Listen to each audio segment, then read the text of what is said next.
j'espère, la puissance de ce colloque vient de la variété des intervenants et je voudrais qu'ils aient le temps de s'exprimer à ce sujet. Alors, première chose, quand même quelques mots sur la CPE. Et vous voyez là affiché le nouveau logo de la CPE. Ça a l'air dérisoire, mais pour nous c'est très important. Le logo d'avant, la CPE a donc 28 ans. Le logo d'avant représentait un imaginaire de la prostitution. Aujourd'hui, et grâce aux gens qui m'entourent, je veux faire passer le message qu'il faut agir et qu'il est temps d'agir pour combattre ce fléau. Ce fléau, donc, il a été dénoncé il y a 28 ans. Depuis, un certain nombre de présidents se sont succédés. Il y en a de brillants dans la salle. Ils se présenteront à vous après ce colloque. Ils ont fait un boulot formidable et très orienté à l'époque sur le thème du tourisme sexuel. Le tourisme sexuel, si j'ose dire, est un fléau qui maintenant est reconnu de tous. Tout le monde sait que ça existe. On sait un peu moins qu'il y a près de 50% d'enfants impliqués dans le tourisme sexuel, ce qui est en soi un scandale. Mais, si j'ose dire, ce n'est pas le sujet que nous allons aborder aujourd'hui. Ce que nous allons aborder aujourd'hui, je vous expliquerai comment, c'est la pré-prostitution ou la prostitution en France, qui touche éventuellement nos enfants ou ce qui est pas trop loin de nos enfants. Raphaël, tu peux simplement Voilà, la CPE, c'est 3 types d'actions. La première, j'ai envie de dire, parce qu'elle est extrêmement importante et symbolique pour nous, c'est donc l'action juridique, puisque la CPE se porte partie civile dans les procès qui concernent aussi bien les prédateurs à l'étranger, grâce à la loi d'extraterritorialité, mais aussi des prédateurs chez nous en France. J'allais dire, malheureusement, nous n'avons que 9 procès en cours. On vient d'en gagner 2 pour des proxénètes roumains contre un prédateur particulier qui sévissait, rappelle-moi Raphaël, aux Philippines. Voilà, et on en a 8 en cours, dont 7 concernent des procès français.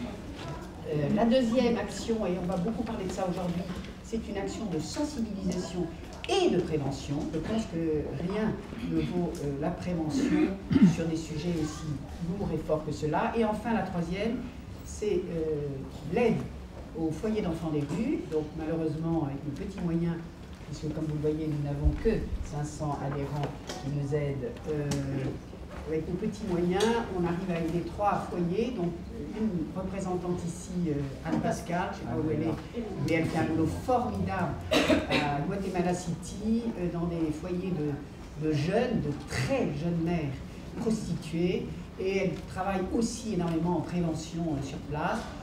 Aux Philippines, on aide la Fondation Mirlani, qui est assez connue, mais qui est portée par un homme remarquable qui est devenu cloné. Et on vient de démarrer Madagascar avec effectivement toujours un foyer d'enfants des rues, mais là on réhabilite ces enfants à travers le travail. Voilà, donc la CPE c'est aussi l'obstination, parce que c'est vraiment le mot qui me vient à l'esprit, que j'ai récupéré de mes prédécesseurs. Il faut être obstiné sur un combat comme celui-là, il faut ouvrir sa gueule et il faut le faire avec détermination. C'est comme ça qu'on va passer le flambeau, et je le dis avec beaucoup d'émotion. On a 20 bénévoles et puis on a quand même, tu t'es sauté au passage, et on a une salariée qui est là au milieu de nous. Ça a été pour moi une grande victoire, ça n'avait jamais existé à la CPE, de pouvoir, entre guillemets, se payer une salariée de qualité, qui est donc notre Raphaël. Voilà, moi ce que je voulais vous remettre en tête quand même, c'est que les droits de l'homme sont atteints en plein cœur lorsqu'on touche aux enfants pour les exploiter et les avilir dans la prostitution. Rapidement, pourquoi ce colloque? Parce que la prostitution des mineurs en France, c'est vraiment un sujet tabou. Et quand je vous dis qu'il est tabou, c'est que j'ai eu un mal de chien, mais il n'y a pas d'autre mot, à obtenir un relais médiatique sur ce sujet-là. Pourtant, j'ai l'impression d'être assez bien introduite, mais c'est difficile. Introduite, j'ai appris journaliste, je veux dire, je suis un peu dans ce contexte-là. Non, parce que les journalistes veulent pouvoir interviewer des jeunes qui iraient dire, en effet, ce qui leur arrive et ce qui se pratique. Oui, mais moi je ne livre pas aux journalistes des jeunes qui vont s'exprimer sur leurs actions.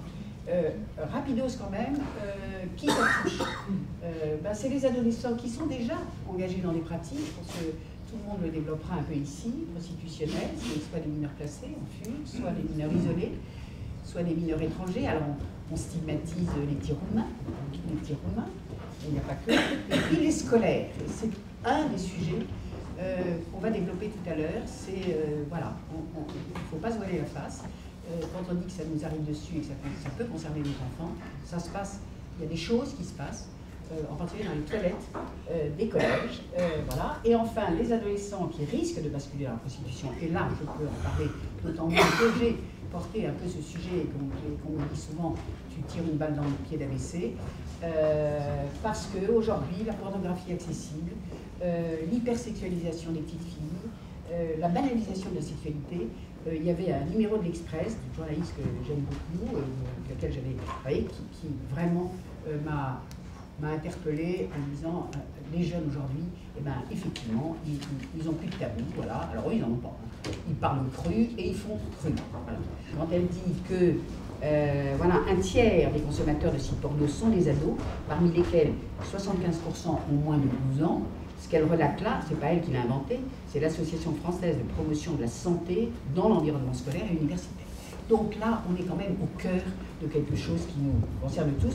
Du coup, le hasard, la magie, a fait que Télématin, alors Télématin, je vais dire, non, pas au réveil, quand même, parler de la prostitution des mineurs, eh bien si, William Lémergie a fait un sujet, on va juste en passer rapidos pour que vous compreniez comment on peut aussi aborder les choses.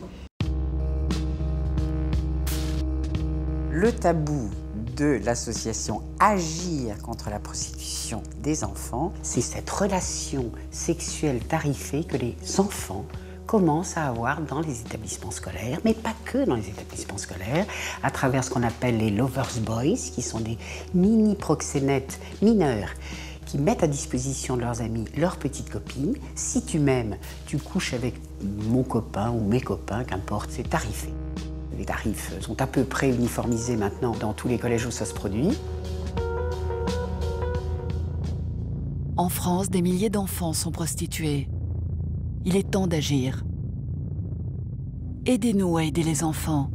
Faites un don sur acpefrance.fr. Pour les enseignants comme les directeurs d'établissement, c'est très difficile d'accepter qu'il se passe des choses dans les toilettes. Alors c'est des relations, des fellations, et l'objectif à l'association, c'est de mettre entre les mains des enseignants des outils, donc un guide pédagogique, un site pédagogique, pour aborder le sujet dès la classe maternelle. Je pense que dès cet âge-là, il faut apprendre aux enfants à dire non, à dire mon corps m'appartient, je respecte le corps de l'autre, et plus on va avancer dans les étapes de l'éducation, plus on va renforcer ce sujet et arriver jusqu'à la prostitution occasionnelle des jeunes.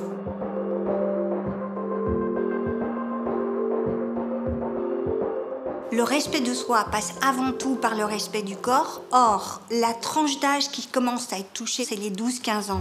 Le début de la puberté, c'est-à-dire le début de la transformation du corps. Toute la baisse d'estime de soi que va avoir un adolescent qui se retrouve tout d'un coup trop grand, trop mince, trop poilu, pas assez poilu, trop de fesses, pas assez de fesses, qui va se poser des questions sur ce corps qui est en train d'arriver. Et pour en avoir moins peur, parfois peut le mécaniser et donc dire mon corps ne m'appartient pas, regardez, je n'ai pas le contrôle de ce corps, donc je peux l'attaquer, donc je peux faire des fellations et le brader bien sûr. Voilà. Alors, donc, je pense que vous avez compris le cœur de notre sujet ce matin, mais je vais vous expliquer comment, voilà, bon, il est temps d'agir, vous avez compris, hein, enfin, pour nous en tout cas, il est clair qu'il est temps d'agir. Alors, agir comment? Bien sûr, en alertant les instances, et ça va permettre de vous présenter le déroulé de ce colloque. Pour moi, une instance majeure, ça a été Marie. Marie, on va dire ex-défenseur des enfants, mais là, je la mets comme défenseur des enfants, parce que c'est en tant que défenseur des enfants qu'elle nous a écoutés, qu'elle nous a reçus, qu'elle a ouvert des quantités de portes. Je dois vous dire qu'on aurait pu avoir 2 défenseurs des enfants ce matin, mais que j'ai vraiment délibérément choisi que ce soit Marie, parce que Marie, elle sait ce qu'on a fait et elle nous a aidés à le faire. Et pour moi, c'était fondamental que ce soit elle qui vienne vous expliquer sa mission et la mission qu'elle a portée avec tellement de conviction et d'obstination aussi, comme nous, à la tête de ce droit des enfants qu'on va fêter cette année, en 2015, je crois, Marie, les 25 ans de la Convention des droits de l'enfant. Voilà, donc en alertant les instances, il y en a eu d'autres, mais c'est Marie qui témoigne de ça aujourd'hui. Vas-y Raphaël. Là, en dressant des constats sur la connaissance du phénomène, et là c'est Bruno qui, parce que ça aussi c'est mon obsession, je suis une femme d'études, donc avant d'agiter les choses, je voulais qu'on fasse un point sur la connaissance de ce phénomène pré-prostitutionnel, prostitutionnel en France, et donc Opinionway, mon frère, m'a offert cette étude très importante dont Bruno va vous donner les résultats. En se rapprochant du terrain, Grégoire, je ne sais pas s'il a pu se rendre disponible, non. Il n'est pas là, Grégoire, il avait dit qu'il laisserait passer, c'est pas très grave. C'est le mouvement d'Uni, Grégoire est en même temps très impliqué dans la Fondation CEL dont je vais parler dans 2 minutes. Vianney Vièvre, le tout nouveau responsable de la brigade de protection des mineurs, il est là, mais vous le verrez mieux tout à l'heure, et qui viendra témoigner de je ne sais quoi d'ailleurs, parce qu'on découvrira ça. Il le fera en parallèle avec Claire, qui est auteur du livre Enfants perdus, enquête à la brigade de protection des mineurs. Claire a passé 3 mois à la brigade, à l'époque évidemment du commissaire Boulouk, et vous parlera de ce qu'elle a vu, et elle porte un témoignage qui est pour nous très important.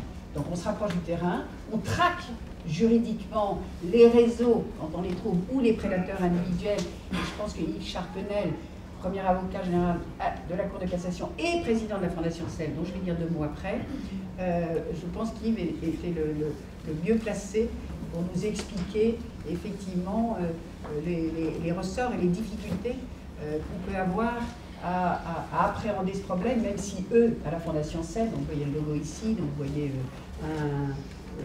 Yves est président, Philippe CEL est le fondateur, sont là pour porter avec Maud Olivier cette loi de pénalisation des clients, donc on dit abolitionniste, et Maud Olivier vous expliquera tout à l'heure, elle va arriver juste pour son intervention à 11h, sa mission et comment courageusement elle porte ce combat.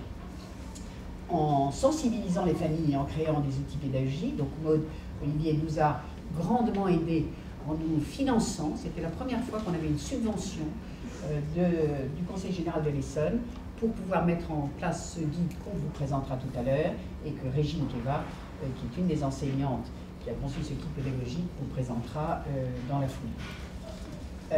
Et enfin, en communiquant sur le sujet et sur l'association, Hervé, qui à mon avis n'est pas encore arrivé, mais arrivera tout à l'heure, président de l'agence OCO, nous a offert également gratuitement, depuis des années, il nous accompagne dans la communication, cette campagne qui est forte, qui va être dure à passer, on le sait, mais qu'on va porter toute la conviction qui nous caractérise. Mais tout ça, on ne pourrait évidemment pas le faire sans les gens qui nous aident.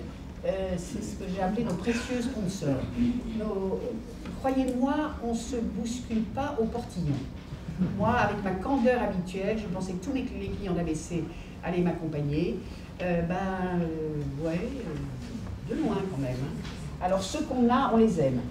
Je vais commencer par le bas, Playback, qui nous accueille ici. Mais Playback est représenté par une de nos administratrices, Martine, qui était directrice marketing de Playback, qui m'a grandement poussé à lancer ce numéro de mon quotidien, qui m'a tellement aidé pour justement ouvrir les portes. Donc que Playback soit remercié. Il y a aussi chez Playback des gens qui nous ont mis au point le site pédagogique que Régine avait conçu. Donc il y a des gens ici qui sont formidables et qui nous aident infiniment. Opinionway, j'en ai déjà parlé et il se présentera tout à l'heure. Le Conseil général de l'Essonne, OCO, j'en ai parlé. Je monte à la ligne au-dessus. ADM Processing, je ne sais pas s'il est là, Stéphane, un ami de toujours qui nous aide financièrement. Serena Capital, je sais qu'il est là puisqu'il est en même temps administrateur de la CPE et fidèle de chez les fidèles parmi mes amis. La Fondation Enfant 10, c'est une ancienne de Fisher Price qui a créé une fondation pour les enfants et qui nous aide financièrement beaucoup. Et je terminerai par ABC. à tout seigneur, tout honneur, avec ma petite Charlotte, qui est là, qui a pris ma suite à la tête d'ABC, et qui, je dois dire très courageusement, m'a dit écoute Armelle, je t'accompagne, même si ça peut paraître contradictoire, puisque la mission d'ABC, c'est d'écouter les enfants consommateurs et de leur donner la parole. Mais elle est très complice de mon action et je la remercie particulièrement. Voilà. Et puis, rien non plus sans nos partenaires amis. Nous sommes administrateurs du COFRAD, qui est donc le Conseil national des associations. Il y a à peu près une cinquantaine d'associations réunies au sein du COFRAD, la défense des droits de l'enfant. La Fondation CEL, qui est pour nous une source extraordinaire parce qu'il publie, de toute façon Philippe est là, il vous montrera, il publie un rapport mondial qui nous permet d'avoir des chiffres sur ce qui se passe dans le monde, et surtout c'est une pile d'informations, de réflexions sur cette thématique de la prostitution. Et enfin, les EACP, équipe d'action contre le proxénétisme. Tout ça, nous on est tous dans le même bâtiment qui appartient à la famille CEL. Les EACP, je ne sais pas où est Elda, elle est là, la présidente des EACP, qui alors elle, je ne sais même pas comment ça s'appelle ce qu'elle fait. C'est vraiment une mission d'accompagnement des prostituées, tant sur le plan juridique, prostituées majeures, tant sur le plan juridique que sur le plan du quotidien. Et bravo à toi Elda, parce que je suis témoin de ce que tu apportes à ce public de victimes, puisque c'est comme ça qu'il faut les appeler. Voilà, j'ai été un petit peu longue, mais je pense que c'était une façon de vous mettre dans le bain, et je m'empresse de passer la parole à Marie, qui a le temps que 10 minutes, un quart d'heure, on vous écoute. Merci beaucoup, bonjour à tous. Alors, je suis évidemment ravie d'être ici, d'abord à titre personnel et puis surtout à titre personnel, mais aussi comme ancienne défenseur des enfants. Quand nous avons parlé de ce colloque avec Armelle, c'était il y a déjà plusieurs mois, et il nous a semblé effectivement que c'était intéressant de reposer un certain nombre de choses autour de la Convention des droits de l'enfant. D'abord parce que c'est son 25e anniversaire le 20 novembre prochain. Elle a été votée à l'unanimité à l'Assemblée générale de l'ONU le 20 novembre 1989. Et la France l'a signée et ratifiée dans les mois qui ont suivi, parmi les premiers signataires, ce qui a donné un élan très intéressant aux droits de l'enfant en France, qui malheureusement s'est un peu tari, à l'image sans doute des difficultés que l'on a à situer les enfants dans la société aujourd'hui, et qui a aussi donné un élan international et fédéré un certain nombre d'actions de protection des enfants, dont les questions de prostitution, et où on a eu comme ça un élan naturel à se sentir concerné en France de ce qui se passe ailleurs, en particulier quand ça peut être des ressortissants, quand ça peut être scandaleusement des ressortissants français qui vont faire du mal à des enfants ailleurs, et c'est bien une des questions de la prostitution. Et c'est important de se dire que dans un texte universel comme celui-ci, qui a force de loi, puisque c'est un traité international, c'est pas un texte sur lequel on s'appuie pour le plaisir, il contraint la France, excepté 3 réserves, mais je ne vais pas rentrer dans les détails juridiques, à respecter un certain nombre de droits pour les enfants, ici en France, pour tous les enfants qui vivent en France, et pour les enfants qui sont ailleurs dans le monde, et en l'occurrence dans le cadre de la prostitution, par la loi qui régit ce domaine-là, les Français qui causent donc des dommages aux enfants ailleurs. Ça, c'est un premier intérêt pour le défenseur des enfants, le défenseur des droits, sur les questions de prostitution, de veiller dans une solidarité internationale spontanée du fait du caractère international de la Convention, à ce que peuvent faire des Français ailleurs et à soutenir ceux qui agissent ailleurs, comme la CPE, pour mettre fin sur ce sujet-là à la prostitution des enfants. Le deuxième sujet, il est très général. La Convention des droits de l'enfant, elle concerne tous les aspects de la vie des enfants. Donc forcément, dans les aspects de la vie des enfants, il y en a un qui a du mal à émerger, c'est la question que je situe à un niveau très général, sans doute par la fonction que j'ai occupée, de l'éducation à la vie affective et sexuelle des enfants, pour laquelle on a un mal fou à mobiliser des énergies, des programmes et à entrer même dans le sujet sans être coincé, sans être provocateur, sans être gêné. Alors c'est évidemment la question de la sexualité, c'est une question qui n'est pas facile à aborder en tant que telle. Alors ce qui est intéressant, c'est de se dire que, au fond, quand on commence à discuter de ces sujets, avec notamment les organes de presse, il y a une volonté, quand même, une conscience quand même, d'un certain nombre de dérapages et une volonté à essayer de faire évoluer le sujet, puisque vous savez, c'était en 2011, ça remonte un petit peu, mais Madame Bachelot avait proposé à l'époque une charte qui visait à responsabiliser tous les médias, pas seulement les questions de presse, mais qui fixait à nouveau assez précisément des références éthiques, déontologiques et pédagogiques sur l'utilisation de l'image des enfants dans les médias. Et ça, je crois qu'une des actions aussi de sensibilisation, et la CPE peut prendre sa part largement, c'est de rappeler cette responsabilité des adultes vis-à-vis des enfants pour éviter une banalisation. Et là, je suis clairement dans le champ qui, moi, à travers l'article de l'Express et puis l'étude d'Opinionway m'a particulièrement marqué, c'est les conséquences très directes de comportements de jeunes adolescents avec un rajeunissement qui est observé depuis très longtemps en France et ailleurs, en tout cas en Europe, quand on échange de ces questions avec mes collègues avec mes anciens collègues défenseurs des enfants au niveau européen, qui est cette banalisation des comportements sexualisés et des actes sexuels, avec une difficulté des enfants aussi à faire un lien entre des actes qu'ils peuvent faire, je dis des enfants parce que quand on est défenseur des enfants, on dit toujours les enfants, je pourrais dire les adolescents ou les jeunes, et cette dimension de la sexualité et de leur propre rapport au corps et du respect d'eux et du respect des autres. Alors, on a l'impression, quand on parle de sujets comme ça, qu'on n'est pas directement dans la lutte contre la prostitution, et pourtant, si, parce que cette banalisation, elle est bien dans des comportements qui deviennent extrêmement banalisés, qui peuvent entraîner dans des relations sexuelles tarifées. Je vous disais tout à l'heure que c'était un sujet tabou.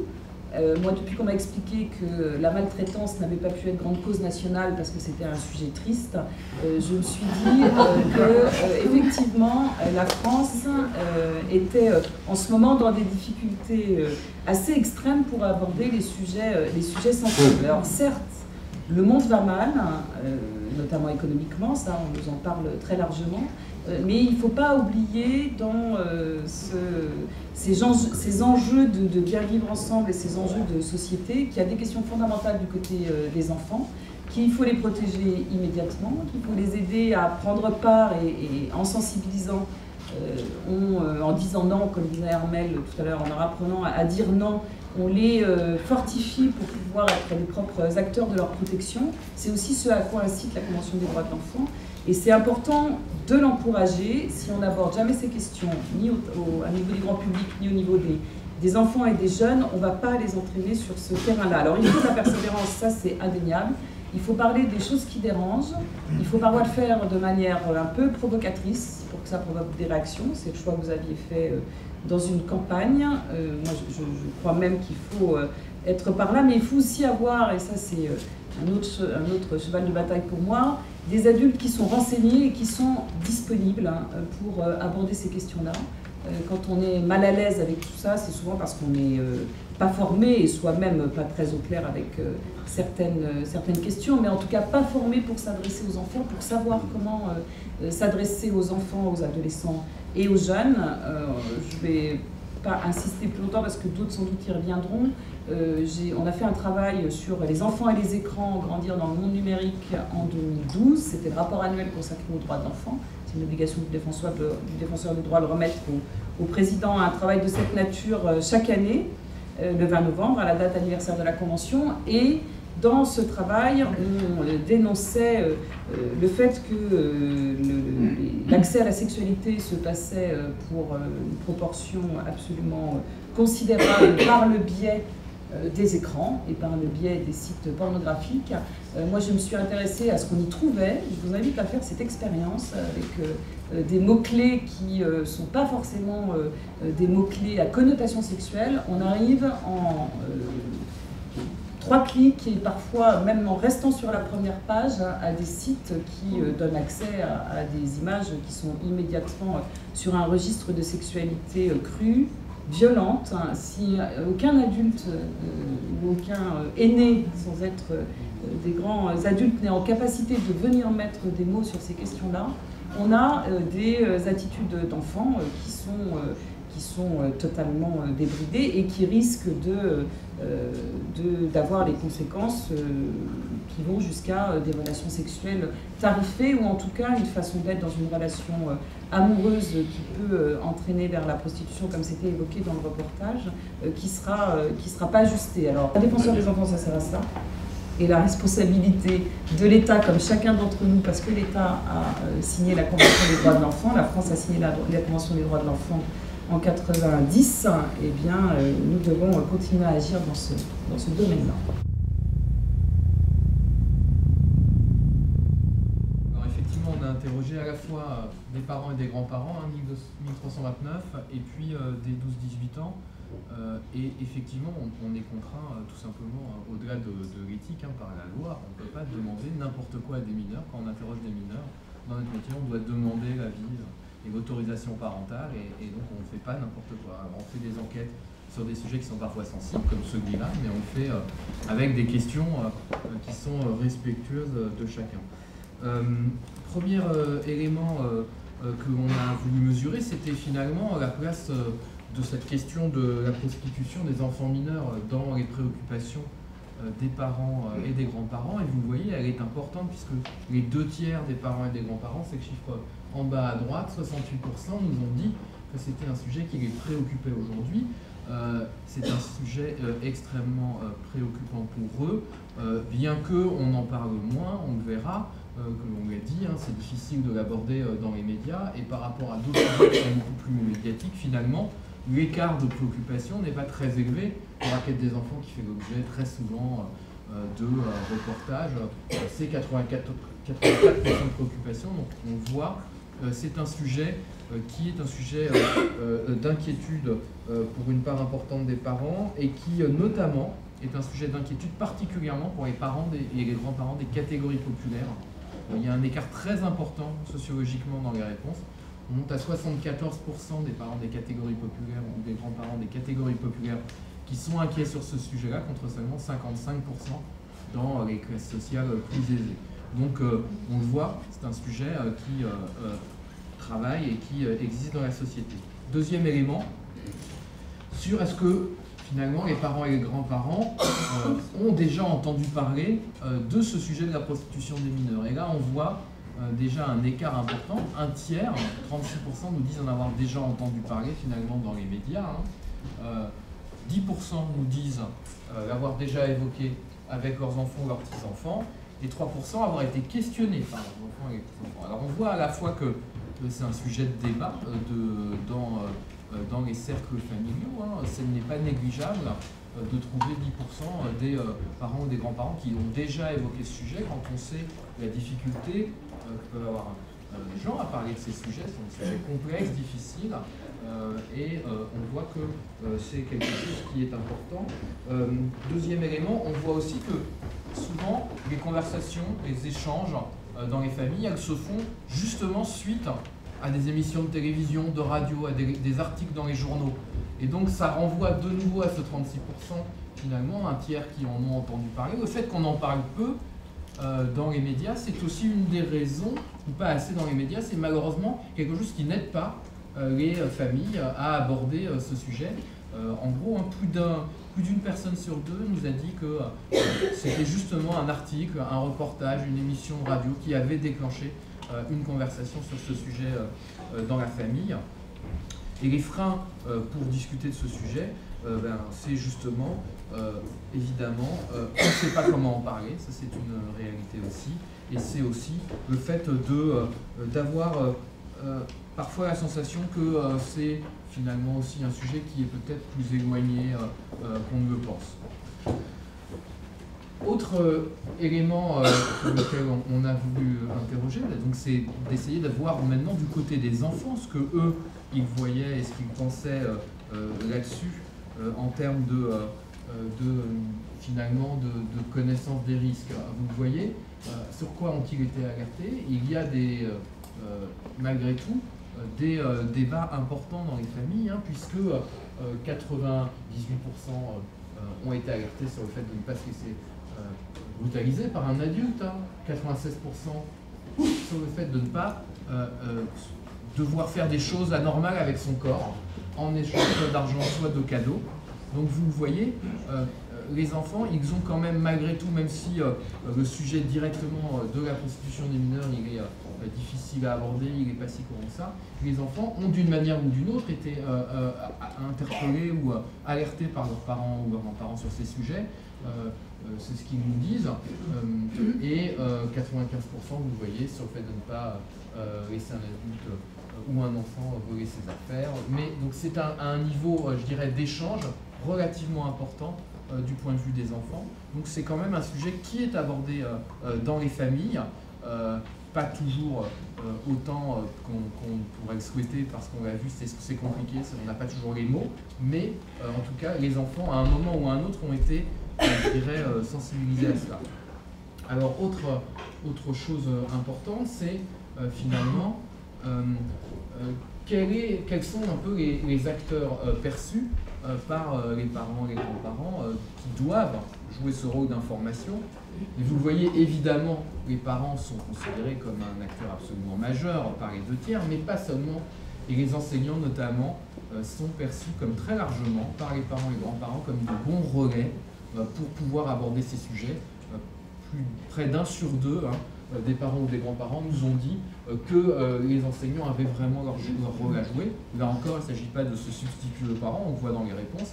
C'est avant tout aux parents ou aux grands-parents de le faire,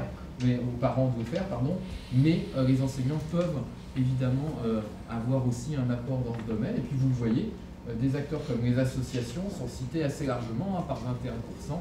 On voit l'infirmière scolaire, 15%. Les médias, un peu moins, parce que là, on est aussi finalement sur la dimension d'informer sur les dangers, et que dans les médias, on va plus parler du danger lui-même que d'une démarche d'information. C'est aussi pour ça qu'ils sont moins cités dans les réponses à cette question. Ça ne veut pas dire que les parents ne veulent pas qu'on en parle dans les médias, au contraire, on le voit, c'est un sujet qui est important et qui est une préoccupation pour eux. Alors, les enfants, eux, que nous disent-ils? Eh bien, avec qui ils parlent de ces risques? Eh bien, finalement, ça correspond assez bien à ce que nous disent devoir être les acteurs de l'information dans ce domaine du côté des parents et des grands-parents. Parce que 94% nous ont dit que c'était évidemment avec leurs parents qu'ils avaient pu être sensibilisés à ces risques. 51% nous ont parlé des enseignants, donc là aussi on voit que les enseignants qui sont attendus sur ce sujet jouent aussi leur rôle et évoquent ces sujets. Et puis vous voyez aussi le cercle, un autre cercle proche, hein, comme les grands-parents ou les copains, ont aussi, là, de ce point de vue-là, sont des sujets qui sont débattus. On voit qu'en tout cas, auprès des enfants, ce qui m'a beaucoup frappé, c'est que ce sont des sujets qui sont abordés par les enfants eux-mêmes. Ce qui veut dire que ce ne sont pas des sujets qui apparaissent comme des sujets n'étant pas d'ici, n'étant pas de ce pays, n'étant pas même finalement de leur entourage potentiellement proche. Et d'ailleurs, vous le voyez, 83% des enfants ont déjà entendu parler d'enfants qui auraient fait des choses anormales avec leur corps contre de l'argent, à la radio, à la télévision, dans des films, et 33% dans leur entourage. Alors ce chiffre de 33%, moi, il m'a vraiment interpellé. J'ai trouvé que c'était extrêmement élevé, qu'un tiers des enfants de 12 à 18 ans qu'on avait interrogés nous disent que dans leur entourage, ils en ont parlé. Alors ça ne veut pas dire qu'ils connaissent des gens qui l'ont fait dans leur entourage, hein, attention, pas de mauvaise interprétation des résultats, mais ça veut dire que c'est un sujet qui est évoqué dans l'entourage, dont on parle dans la cour de récréation, dont on parle avec ses copains. Donc c'est un sujet qui, voilà, on évoque ce sujet-là, des cas qui peuvent être plus ou moins lointains, et c'est un élément et un chiffre, moi, qui m'a vraiment beaucoup frappé. Je voudrais juste rajouter un petit détail, puisque dans cette étude, on a fait effectivement des sous-segmentations, on a vraiment travaillé sur dans quel type d'établissement ils étaient, etc. Et on s'aperçoit que le chiffre de 33% est encore plus élevé chez les élèves d'établissements privés que dans les établissements publics. Alors comme tu l'as dit si bien, ça ne veut pas dire que ça se pratique dans les établissements, forcément dans les établissements des 33% des enfants, enfin des ados qui ont répondu. Mais voilà, je veux dire, les choses c'est plus important dans le privé que dans le public, donc on n'est pas là pour dire ça se passe juste voilà, dans les tournantes de Sarcelles, pour ne pas nommer Sarcelles ou de la Courneuve. Non, c'est vraiment quelque chose qui existe, y compris dans les établissements qu'on choisit en général pour protéger un peu plus les enfants. Alors, autre résultat qui moi m'a beaucoup intéressé aussi, c'est que finalement les parents, les grands-parents, ils ont une vision large de la prostitution par rapport à ce qui a déjà été évoqué tout à l'heure. Vous voyez, 86% nous ont dit c'est quand on accepte un acte sexuel en échange d'un service, un hébergement par exemple, un devoir, c'est quand on accepte un acte sexuel en échange d'un objet, et c'est aussi la prostitution quand il s'agit d'une activité occasionnelle. Donc on n'est pas aujourd'hui dans l'opinion sur une perception de la prostitution qui est uniquement un échange d'argent. Il y a la conscience que ça peut prendre d'autres formes, des formes différentes, et que ça peut prendre des formes de ce type-là. C'est d'ailleurs particulièrement intéressant que notamment les femmes sont celles qui ont la vision la plus large de la prostitution. C'est une des rares questions sur lesquelles il y avait un écart entre les hommes et les femmes. Pourtant, sur une question comme ça, on aurait pu s'attendre à ce qu'entre les pères et les mères, les grands-pères et les grands-mères, il y ait des écarts plus importants. Non. Mais en revanche, sur cette question, il y a clairement chez les femmes une vision plus, je dirais, extensive de la définition de la prostitution que chez les hommes. On a à peu près sur chaque item une dizaine de points d'écart entre selon le genre.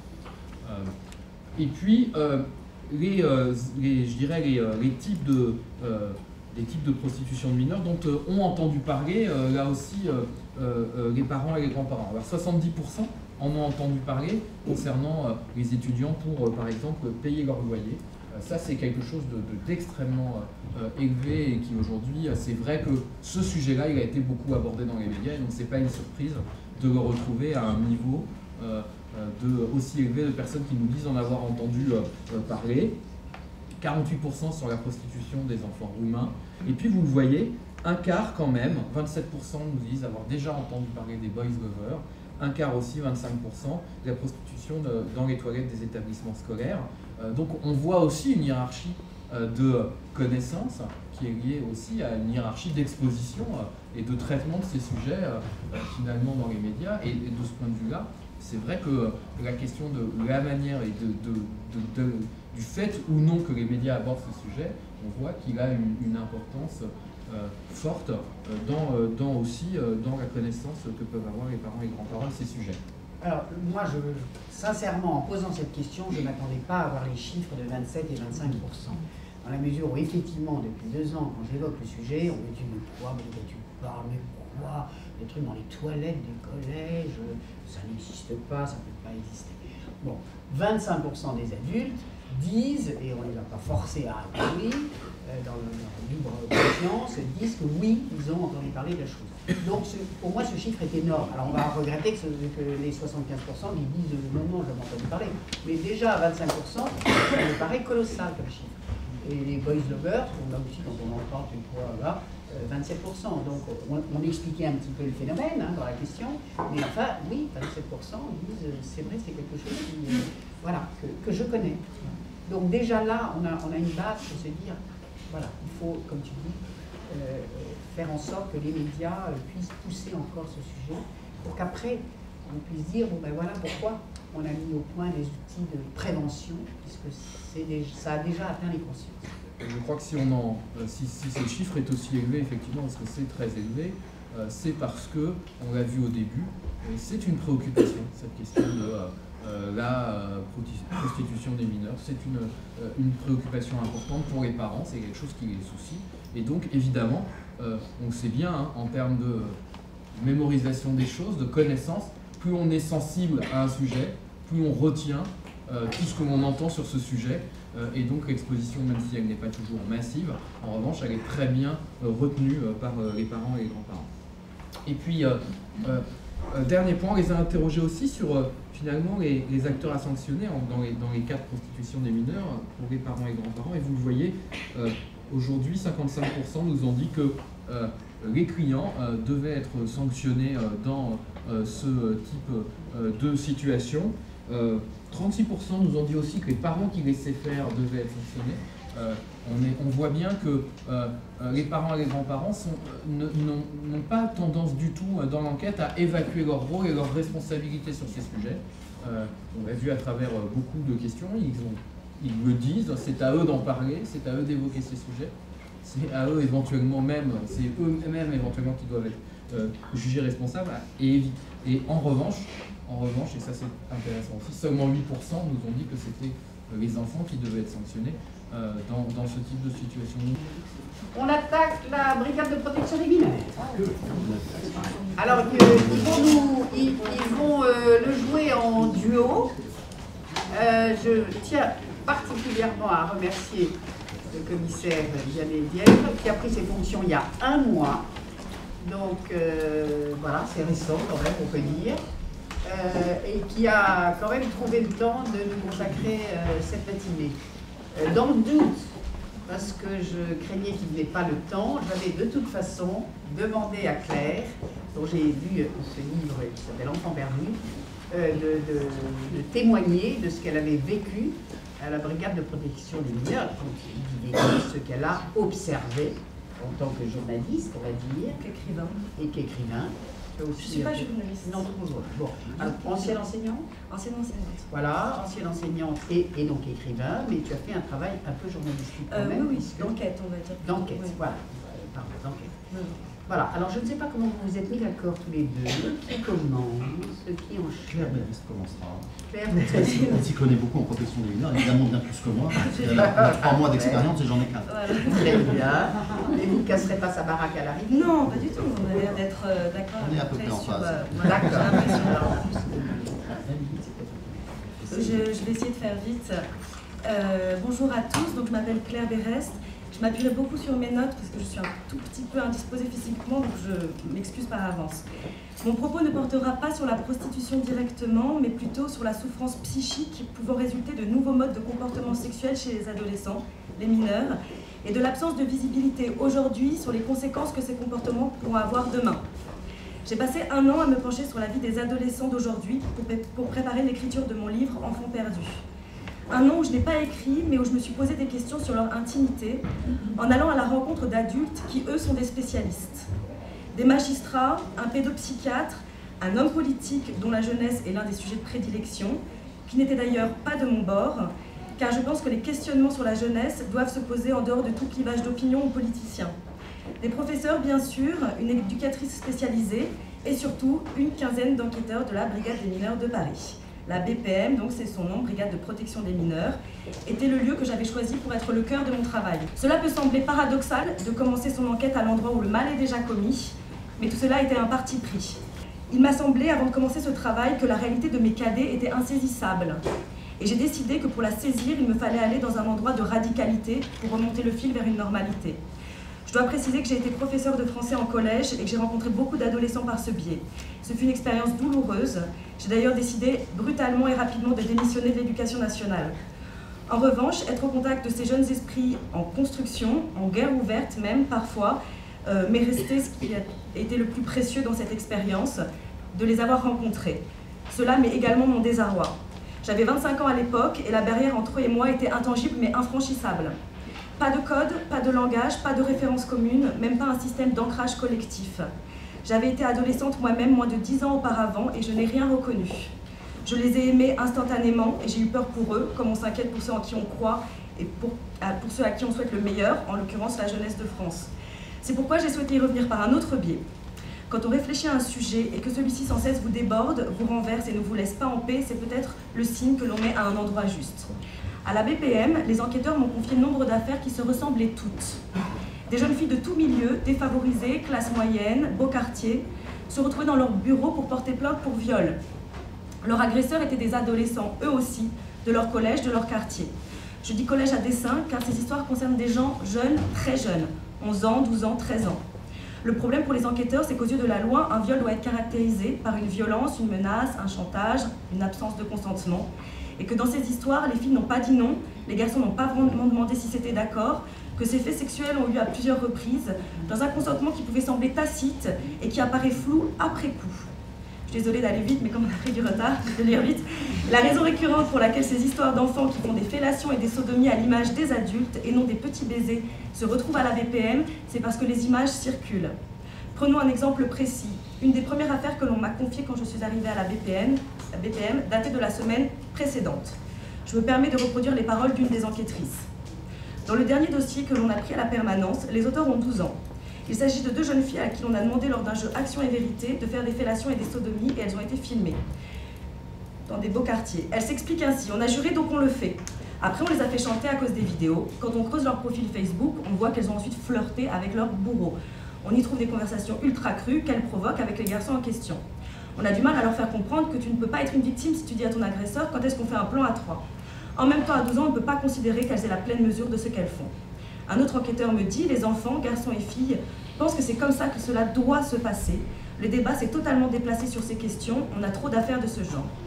Une des choses qui m'ont interpellée, sur laquelle j'ai insisté lors de mon entretien avec cette enquêtrice, c'était la présence des autres enfants autour de ce jeu Action et Vérité. Que faisaient-ils?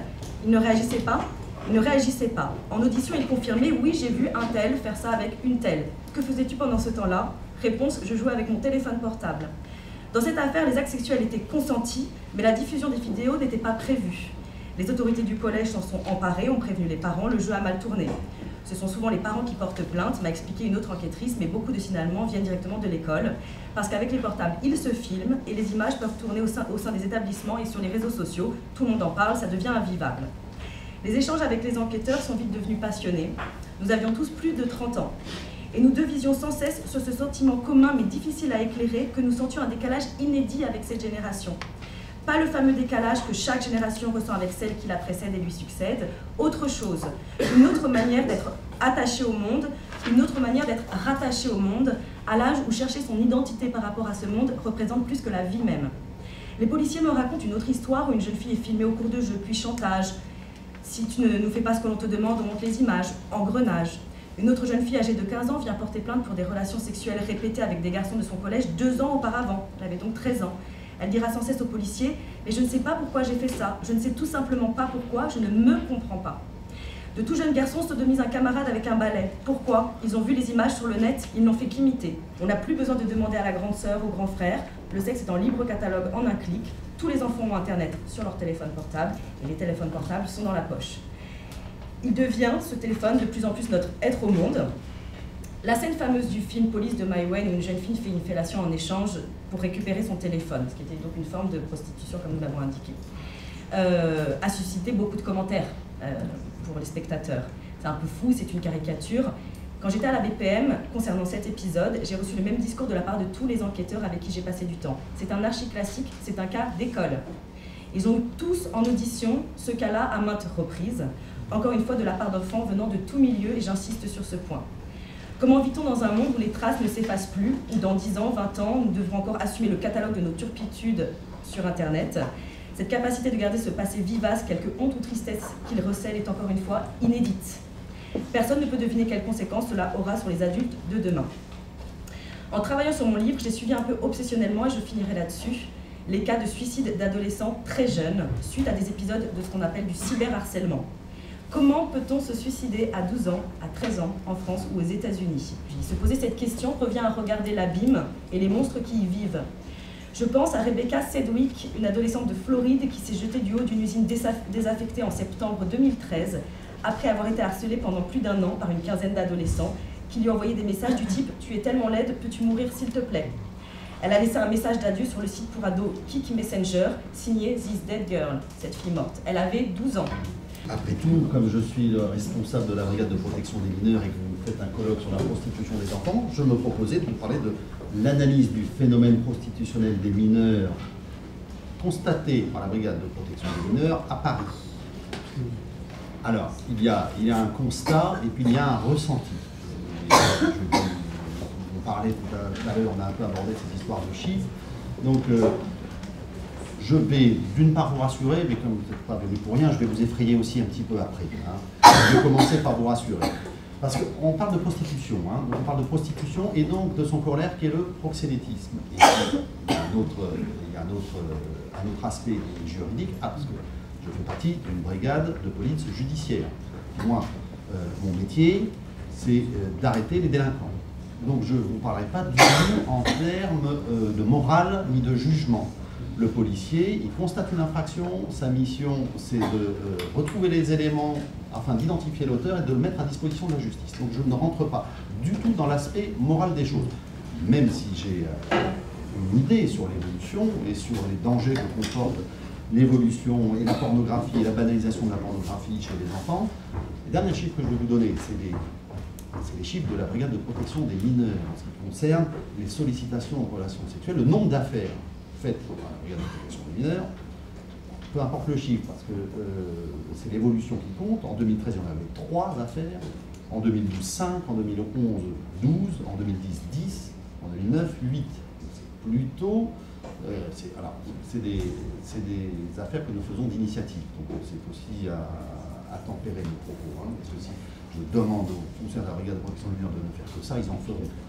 Et les affaires de proxénétisme à l'égard des mineurs, le nombre d'affaires, on a eu 2 en 2013, 1 en 2012, 4 en 2011, 8 en 2010 et 3 en 2009. Donc ça, c'était l'aspect un petit peu rassurant de ce que je voulais vous dire. Parce que c'est quand même pas un phénomène qui explose.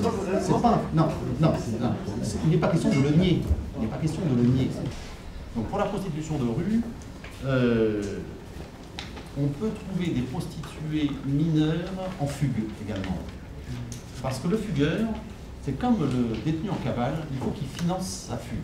C'est des phénomènes un petit peu ponctuels, il faut tomber dessus au bon moment. Hein. Et puis, une prostituée mineure qui offre ses charmes ne se vante pas avec son mineur, évidemment, et son client ne se vante pas de rechercher un mineur. Donc il faut avoir accès à cette infraction, et ce qui me permet d'en arriver à la prostitution sur Internet, qui là, l'aspect que je voulais plus ou moins rassurant, c'était la première partie sur la prostitution de rue. L'aspect plus inquiétant, c'est la prostitution sur Internet. Très franchement, ce qu'on appelle dans notre jargon les Nabila ou les Aya.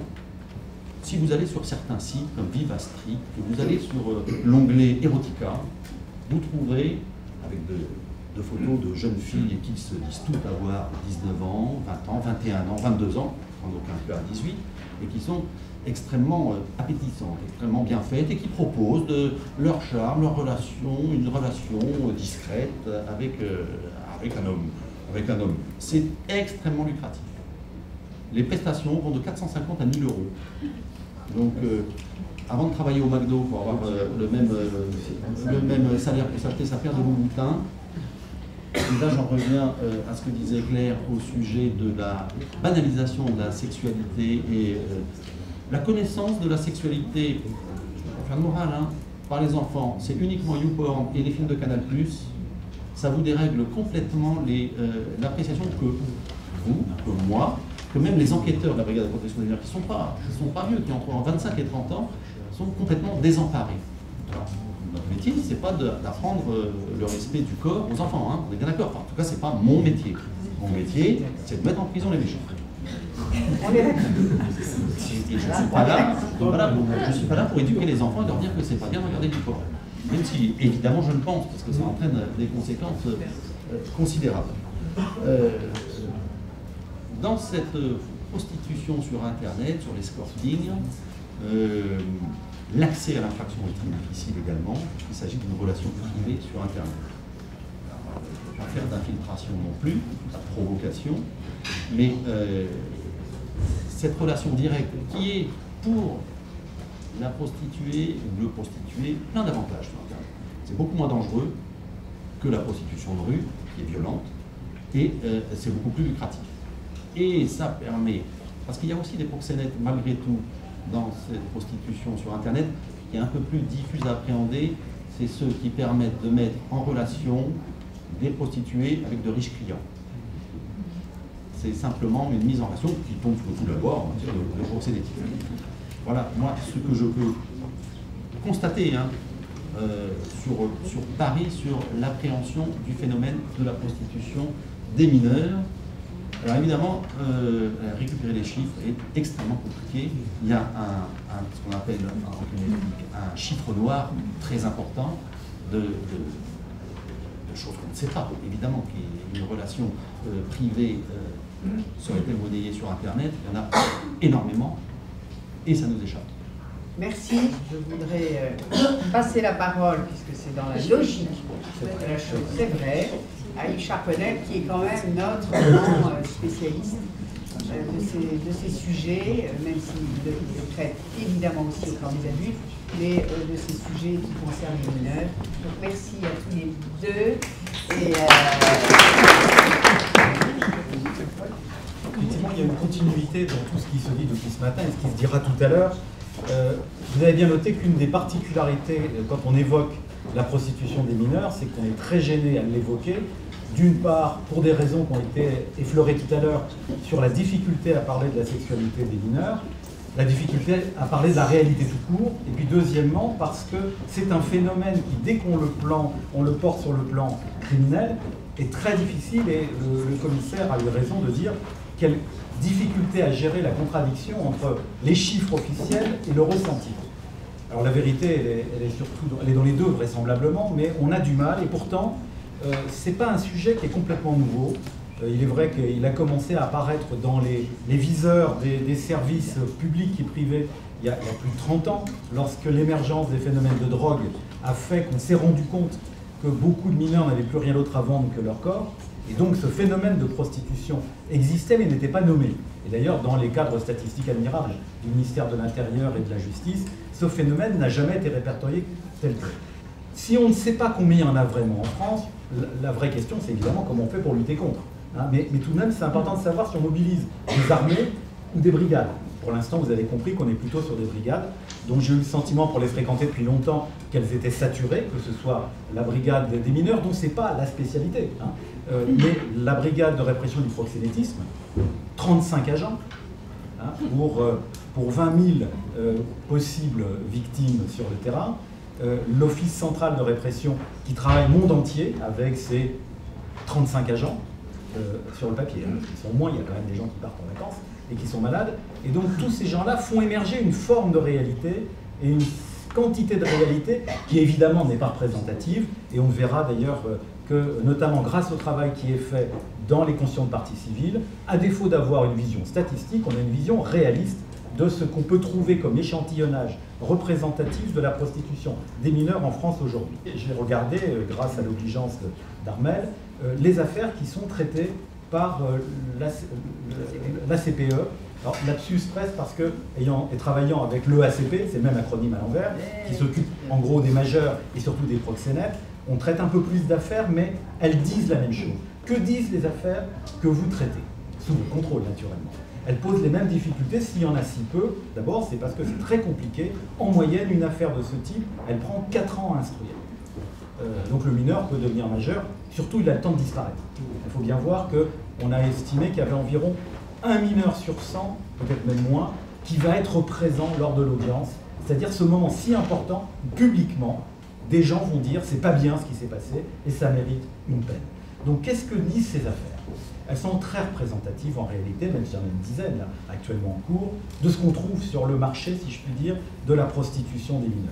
D'abord, et ça a été dit par beaucoup, je n'insisterai jamais assez, je suis en train d'ailleurs de travailler pour le Conseil de l'Europe un rapport européen sur l'impact des nouvelles technologies sur les comportements, et un des exemples que j'ai choisi, c'est la prostitution des mineurs, et malheureusement très documenté. Qu'est-ce qu'on voit? C'est qu'à peu près l'intégralité des phénomènes de prostitution des mineurs, mais des majeurs aussi en réalité, a fait beaucoup de tort à la prostitution de rue, parce qu'il faut vraiment être perdu aujourd'hui pour aller dans la rue, pour chercher des mineurs ou pour se vendre, alors que sur un portable, sur un ordinateur, eh bien, on a la possibilité de se mettre en contact. Aujourd'hui, la prostitution, elle est de la cyberprostitution. La cyberprostitution, ça reste de la prostitution. Un mineur victime de la cyberprostitution, ça reste un enfant victime de violences sexuelles. C'est ce qu'il faut rappeler, parce que nos enfants et leurs parents, ou ce qui reste de parents, l'encadrement et ce qui reste l'encadrement, pensent que ça reste virtuel. c'est vrai qu'on a du mal, et je dois dire que je félicite les quelques journalistes, les quelques médias qui acceptent de traiter ces questions difficiles, parce que c'est déplaisant d'imaginer qu'en France, eh bien, on trouve de la prostitution des mineurs, qu'on peut même aller au tribunal correctionnel, voire en cour d'assises, et qu'on rencontre des véritables auteurs de proxénétisme de mineurs. Il y a aujourd'hui, je pense, 2 personnes françaises détenues pour recours à la prostitution de mineurs. Je pressens qu'il y en a un peu plus qui y recourent régulièrement. Je suis par ailleurs chargé de la formation des magistrats, formation continue, en matière de cybercriminalité. J'aurais fait une démonstration il y a un mois d'achat de lance-roquettes en ligne dans les locaux de l'école de la magistrature en utilisant le réseau Tor, c'est-à-dire le Darknet. Je pense que la prochaine fois, je vais leur faire acheter un enfant, puisque c'est aussi simple. Aujourd'hui, en ligne, si moi je peux le faire, pensez que nos enfants peuvent le faire aussi. Alors, passer du virtuel au réel suscite quand même un certain nombre de difficultés, heureusement, et je pense que le rôle des associations comme la CPE, c'est justement en criant, notamment dans les prétoires, en s'exprimant auprès des médias, c'est de dire, attendez, c'est pas virtuel ce qui se passe aujourd'hui. Je ne sais pas s'il y en a 1000, s'il y en a 6000, s'il y en a 10 000. Ce qui est sûr, c'est que ça existe, il suffit de regarder pour le voir. Je citerai juste, pour être désagréable, parce que j'ai un mauvais fond naturellement, comme procureur, la réponse qui m'a vraiment marqué. On peut être choqué quand même quand on est procureur. Je vais, dans le cadre de mes activités associatives, rencontrer un ministre de l'Intérieur, je ne sais pas lequel, peu importe d'ailleurs, ce sont tous des gens admirables évidemment, et qui me présente son conseiller technique chargé de lutter contre les violences faites aux mineurs. Et je viens de lui dire avec entrain, cher ami, est-ce que vous pourriez m'aider à m'introduire encore davantage auprès des préfets qui sont débordés, mais pour qu'ils aient un prisme d'approche sur ce phénomène que nous voyons, et c'est un autre aspect qu'on voit dans vos affaires, pas seulement à Paris, qu'on voit dans toutes les villes de toutes les tailles en France. Il me dit, mais non, enfin, certes, votre combat est admirable, mais de toute façon, il n'y a pas de prostitution de mineurs en France. Je dis, bon, si vous voulez, prenons la voiture, on va aller Gare du Nord, on va tout de suite voir qu'on est quand même dans des phénomènes. Il dit, oui, mais ce sont des étrangers. Et c'est là que je me suis dit qu'il y avait un grand problème de sensibilisation de tout le monde, pas seulement de l'opinion publique, pas seulement des parents, pas seulement des policiers, des magistrats ou des décideurs politiques, de tout le monde. Et je pense que ne pas nommer une réalité, c'est faire comme si elle n'existait pas, et pourtant elle existe, comme disait Galilée avant de mal finir, et pourtant elle tourne. Et pourtant on a ce phénomène-là. Bon, le seul message que j'ai à dire, c'est développer encore, si vous le pouvez, cette activité judiciaire qui est une partie de votre activité, mais qui va rendre objective les enjeux de notre société. Parce que lorsque les juges sont confrontés à ces problèmes, ils sont comme vous et moi, il faut bien qu'ils apportent une réponse à la question qu'on leur pose. Si on ne leur pose pas la question, croyez-moi, ils ont d'autres sujets à traiter, donc posez-leur la question.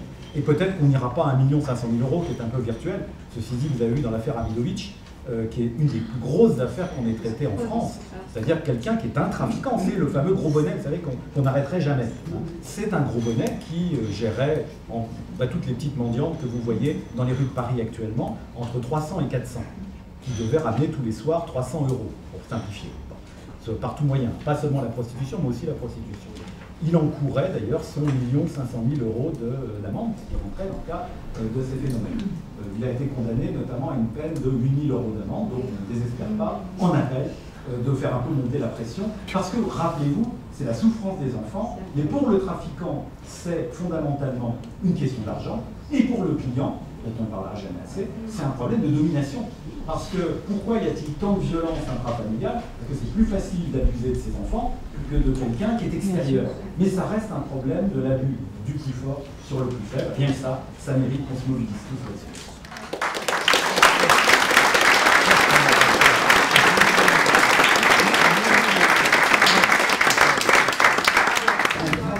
Parce que nous on a nos petits mots pour les dire, et je suis vraiment touchée que vous ayez apporté ce témoignage qui dit à quel point c'est difficile d'ouvrir sa gueule et de le faire, en particulier sur le plan juridique.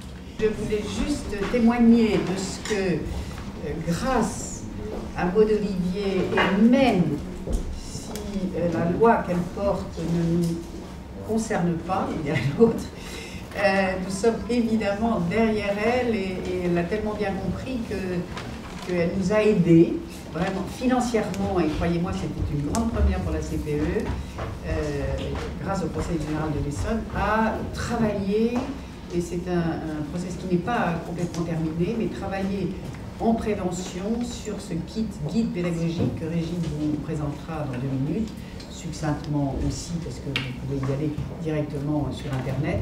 Mais je crois que si elle n'avait pas été là, malgré toute notre obstination et persévérance, on n'aurait pas pu. Voilà.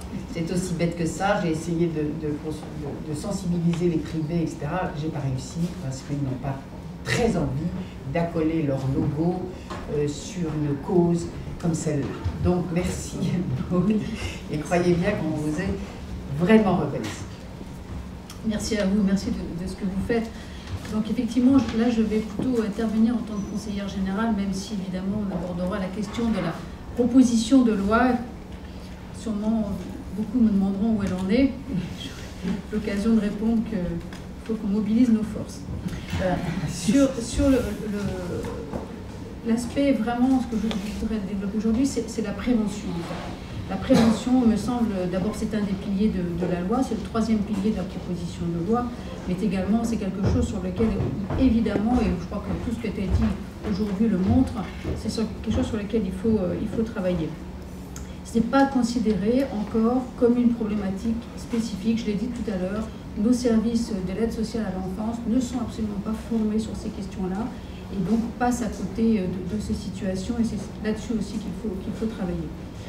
On a parlé d'une enquête sur les universités essonniennes, on a annoncé le chiffre de 3%. Je confirme que pour ceux qui ont répondu en Essonne, parce qu'il y a 25 000 étudiants en Essonne, mais 850 simplement ont répondu parce que le délai était très court. Sur les 850 qui ont répondu, c'est 3% qui effectivement ont dit qu'ils se prostituaient, mais c'est 8% qui ont dit qu'ils envisageaient de le faire. Ce qui est, à mon avis, d'autant plus grave, enfin, aussi grave, j'allais dire, 3 plus en fait. 3 plus 8, ce qui fait 11% en tout, pour qui la prostitution est un moyen de survie. Donc ça met en évidence évidemment la précarisation des étudiants, mais d'autres choses aussi sur le fait que dans l'enquête que nous avons réalisée, il ressortait que ça n'était pas pour eux des actes de prostitution. C'était considéré presque d'une grande banalité. Donc il faut, depuis que je suis en charge de cette délégation du Conseil général de l'Essonne, on veut agir sur tous les fronts. Donc la formation des professionnels, je l'ai dit, la sensibilisation aussi auprès des collégiens et le soutien aux associations telles que la CPE ou le Mouvement d'Uni qui accompagne les victimes. Donc cette prévention, c'est vraiment un axe majeur. Et quand j'étais maire des Ulysses jusqu'en 2012, j'ai démissionné quand je suis devenue députée, j'avais mis en place des actions de sensibilisation dès la maternelle sur le respect du corps et sur ce qu'était le plaisir. Entendons-nous bien, pas le plaisir sexuel évidemment, parce que alors là pour le coup, c'était cloué au pilori évidemment, mais j'ai pris avec dans mon équipe Sonia Lebreuilly qui est actuellement dans la salle, là, qui est socio-sexologue, qui explique depuis 4 ans, donc auprès de nos jeunes Ulyssiens, que leur corps leur appartient, elle leur fait identifier leur sensation de plaisir ou de mal-être, elle leur fait identifier tout ce qu'ils peuvent ressentir en bien ou en mal, celles qui leur font du mal, ce qui leur fait du bien, et puis apprennent justement à l'identifier. C'est donc dès cet âge-là qu'ils doivent apprendre à protéger leur corps, à le respecter et à se faire respecter. L'an dernier, nous avons souhaité au Conseil général donc, aller plus loin avec les associations, donc 60 acteurs de la lutte contre le système prostitutionnel ont répondu à notre invitation, donc la CPE bien sûr, et nous avons donc décidé un financement exceptionnel d'actions pour que ces associations puissent mettre en place des projets. C'est donc dans le cadre de cet appel que le Conseil général a subventionné la CPE. Et moi, je veux saluer le travail des 2 enseignantes qui ont créé le kit pédagogique qui sera présenté tout à l'heure et le site internet. Donc Madame Régine Keva et Madame Isabelle Dufour, donc en collaboration avec Playback. C'est un outil complet, concret et utile et nous le valoriserons auprès des enseignants essonniens pour que son expérimentation se généralise. Moi, je remercie vivement la CPE pour son travail aujourd'hui parce qu'effectivement, vous avez raison, comme c'est tabou, c'est pas facile d'intéresser tout le monde. Mais j'espère que, en tout cas, les outils qui vont être mis en place et qui vont être présentés seront largement relayés par les enseignants et qui sont évidemment un maillon indispensable dans la lutte contre la prostitution des enfants. Je vous remercie.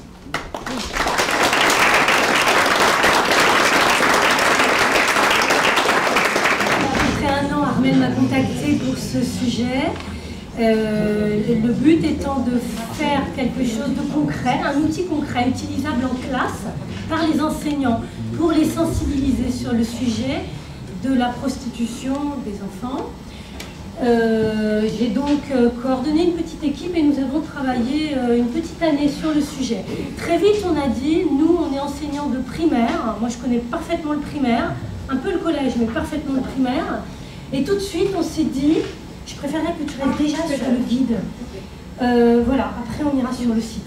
Très vite on a dit, ce qu'il faut c'est un guide pédagogique, un guide papier pour que les enseignants le reçoivent, qu'il l'ait, parce que si on parle tout de suite du problème de la prostitution ou des abus, les enseignants ils vont tout de suite fuir, immédiatement.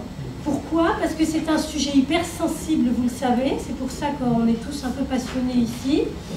Un enseignant est pris entre les parents, sa hiérarchie, les collègues.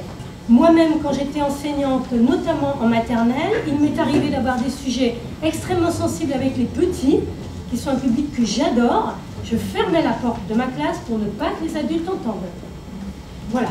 Donc, ça, c'était un sujet hors violence. Donc, quand on rajoute de la violence à la sexualité, on multiplie les problèmes et c'est une bombe à retardement pour les enseignants. Vous connaissez le mot-clé de l'éducation nationale, ne pas faire de vagues. Et pourtant, les vagues, c'est très beau. Donc, on a peur du tsunami, avec une certaine raison, parce qu'on sait très bien que quand on voit quelque chose, quand on veut découvrir quelque chose, on le découvre, pour reprendre le mot que vous disiez tout à l'heure. Avec le recul, je me rends compte qu'il y a plein de situations à côté desquelles je suis passée quand j'étais moi-même enseignante. Et ça fait froid dans le dos. Voilà, donc on s'est tout de suite dit, un guide pédagogique, un guide papier nous servira à nous enseignants de relais entre le journal Mon Quotidien et puis un site qu'on veut absolument mettre en place. Le site étant une mine de renseignements pour les enseignants. Le guide pédagogique, très vite, ce qu'on a voulu, c'était tout de suite, sur la première page, avoir des objectifs. Un enseignant, ça agit par objectif. Ensuite, par matière concernée, on a tout de suite voulu les rassurer en disant bon, bah, vous allez pouvoir traiter des sujets comme ça, en sciences, en éducation sexuelle, ça existe bien entendu, ce programme, en instruction civique et morale, et très vite, on a en bas dit on commence dès la maternelle. On commence dès la maternelle, évidemment, on ne parle pas de prostitution, on parle d'abus. L'abus mène à une forme de violence qui va amener très certainement plus tard à une faiblesse qui peut amener à la prostitution. En tout cas, ça a été notre hypothèse qu'on a vérifiée en allant chercher un certain nombre de chiffres. Est-ce que tu peux montrer la double page? Ça va me permettre. Alors, tu la décris pas? Non, pas du tout. T'inquiète pas. Ce que je veux dire, c'est comment notre problème à nous enseignants, c'est on veut bien le faire, mais comment on va faire? On va faire autour d'un certain nombre d'objectifs, de projets pédagogiques. Donc on en a trouvé, mais des tonnes. Des tonnes. On n'a pas eu besoin d'écrire une ligne. On a eu juste à faire du copier-coller. Il existe des tonnes d'infos fascinantes, formidables pour les enseignants, depuis la maternelle jusqu'au collège. Et qu'est-ce qu'on a fait? On a mis les petits encarts sur la gauche, là. Tu peux y revenir. Non, de l'autre côté, l'autre gauche. Ici, les instructions officielles et en dernière page, et la loi dans tout ça. C'est-à-dire, nous sommes fonctionnaires payés par l'État pour assurer un certain nombre de rôles et nous rentrons dans un cadre légal et législatif qu'il faut rappeler aux enseignants. Et nous avons choisi ce cadre-là pour mettre en place le guide et le site sur lequel on va aller dans 2 secondes, et pas longtemps, je rassure Armelle qui est derrière, je le sens, on la connaît. Et l'idée, c'était de dire, non seulement vous avez le droit de le faire, mais vous avez le devoir de le faire. Et voilà des outils pour le faire, on vous rassure. C'était ça notre but. Et les parents dans tout ça, bien entendu, c'était très important de dire, on vous rassure aussi, si vous faites ce genre de projet en classe, ce sera un projet qui sera peut-être la porte d'entrée qui nous a plu et qui nous a semblé évidente, c'était évidemment les droits de l'enfant. L'article tout en haut, voilà, l'article 34, évidemment, l'article 34 des droits de l'enfant nous donne la possibilité officielle de dire, voilà, on travaille, on fait un projet pédagogique, que ce soit depuis la maternelle jusqu'au collège, dans un cadre très défini qui est les droits de l'enfant, qu'on fait tous à l'école, on a tous dans les écoles les affiches du COFRAD, on les a tous, et on sait très bien que si on pointe celui-ci, eh bien on peut légalement le faire, et on aura aussi une matière pour répondre aux parents, puisque c'est aussi notre angoisse. Donc là, on peut aller sur le site. On a fait un site, c'est pareil, on a été en fait débordé par le nombre d'informations qu'on a trouvées en France, mais beaucoup au Canada, beaucoup en Belgique. Il y a 20 ans, 25 ans, il y avait déjà des interventions extrêmement intéressantes sur Mon corps m'appartient, Savoir dire non en maternelle, des outils québécois d'une grande qualité. On a juste été les rechercher, plus bien d'autres évidemment. On a fait des liens directs sur les brigades des mineurs, des enquêtes qu'on a trouvées, des films, et on n'a que l'embarras du choix. Donc l'idée c'est d'arriver, d'avoir une bande d'accueil où on va rentrer par notre niveau. Si je suis un site en cycle 2, je vais cliquer sur cycle 2. Et là, je vais avoir, même si tu cliques juste sur le mot cycle 2, Raphaël, clique sur le mot cycle 2. Là, on a une page d'accueil. Cette page, elle est... Voilà, cette page est la même pour toutes les classes, hein, que ce soit les niveaux. Maternelle, cycle 2, cycle 3, collège, on va avoir la même ouverture. On a une base de données livres, images et vidéos, fiches pédagogiques, projets pédagogiques, sites spécifiques, et on a une mine d'informations qui va nous permettre d'aborder le sujet de la prostitution via l'égalité garçon-fille, qui est un sujet fondamental dans l'éducation nationale. Donc on a tenu à entrer par un sujet comme celui-ci, par des sujets aussi sur les sentiments. C'est quoi les sentiments? Il est important qu'un enfant puisse s'exprimer sur ses sentiments. Ça l'aide à dire non, je ne veux pas, ça ne me plaît pas. Sur la pudeur est un sujet important, et même sur ce qui vous paraît être un peu superficiel sur le jeu du docteur ou le jeu du touche-pipi. Personnellement, en tout cas quand on est en maternelle, on fait très attention à la pudeur des petits. Il y a des choses qu'on va pas accepter, même si c'est pour découvrir le corps de l'autre, parce qu'il y a des enfants qui ont droit au respect de leur pudeur. Et on a donc pour chacun de ces domaines-là, tu peux cliquer, naviguer comme ça, comme tu veux, on va avoir des entrées thématiques qui ont toutes comme objectif, évidemment, d'apprendre à l'enfant et aux jeunes à dire non, à se respecter, à respecter les autres, à respecter son corps, à découvrir son corps, ses sentiments, ses émotions, et c'est quoi l'amour. Voilà.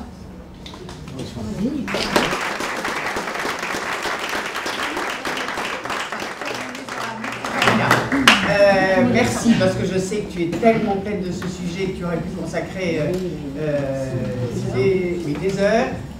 Hervé, si tu veux bien conclure ce colloque avec cette campagne que tu portes, que nous portons avec toi depuis presque un an, et qui va peut-être présenter un peu en avant-première, sachant qu'elle a été un tout petit peu déflorée par les journalistes de Télématin, et que l'écho que j'en ai eu, c'est que la campagne passe bien.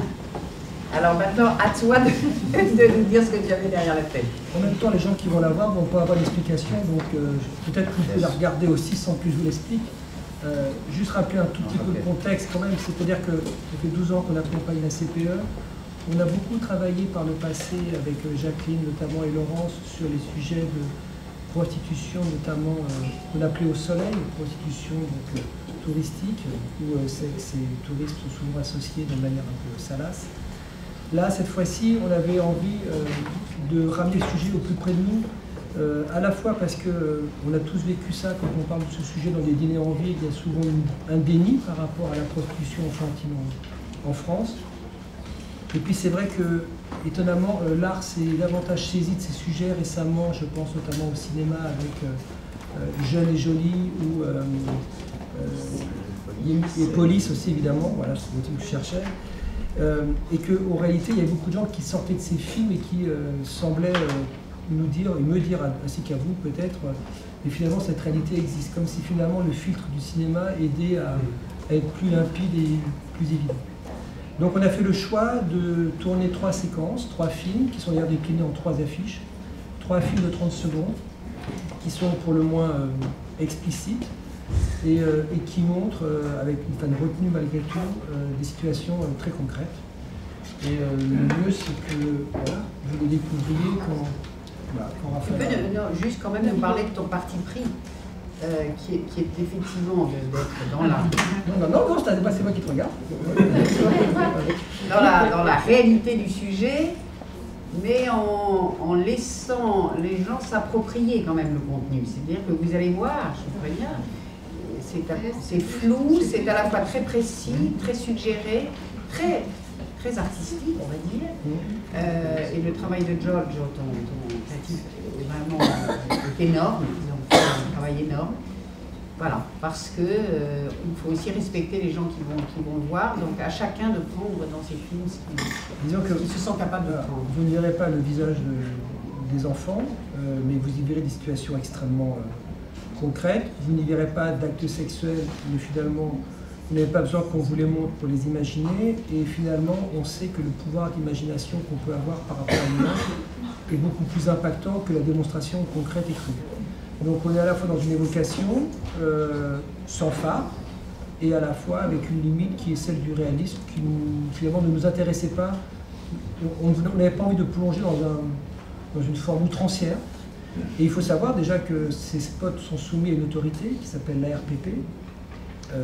L'ARPP nous a donné un avis plutôt mitigé sur les films, mais en nous disant que la cause justifiait ces films, et que dans le cas d'une diffusion, et ce qui a été le cas d'ailleurs pour Télématin, éditorial ou d'espace gracieux offert par les chaînes, et pour ceux qui connaissent la réalité économique de la CPE, ça ne pourrait être que de l'espace gracieux offert par les chaînes. Dans ce cas-là, le spot peut être diffusé. Ça veut dire que si on voulait passer ce spot dans un canal publicitaire classique, donc on appelle un écran publicitaire, on aurait bien sûr des réserves. Mais pour parler de la cause et pour diffuser ce spot à la télévision, on avait effectivement, si les chaînes donnaient l'agrément, on pouvait les diffuser.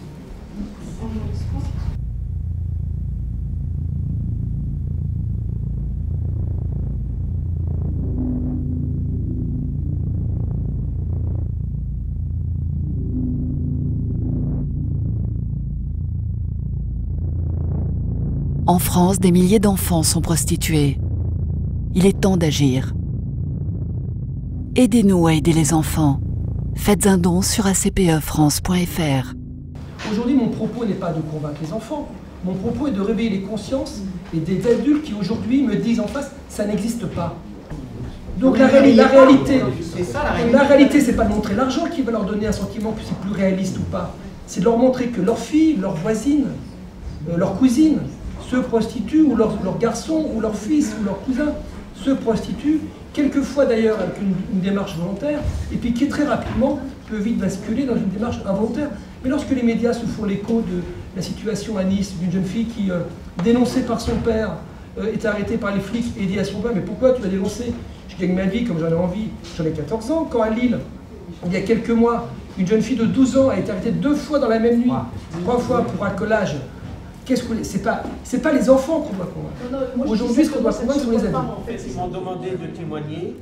Là, je vais parler en tant que psychanalyste, sexologue. Je reçois dans mon cabinet depuis 10 ans beaucoup de patients qui ont été abusés, qui ont connu la prostitution. Ce qui ressort, pour conclure, tout enfant abusé, c'est un enfant qui n'a pas été averti contre les abus sexuels. On va revenir à l'école d'Otto, à laquelle j'appartiens, je suis très fier. Et Ruffo aujourd'hui qui fait un travail extraordinaire. Tout commence entre les parents et l'enfant contre l'inceste. C'est là si on veut avertir réellement pour les futures générations. Merci. C'est vrai. Ok, merci à vous tous. Merci, c'était trop pour une demi-journée. Pour les 30 ans de la CPE, il fera une journée. La week-end.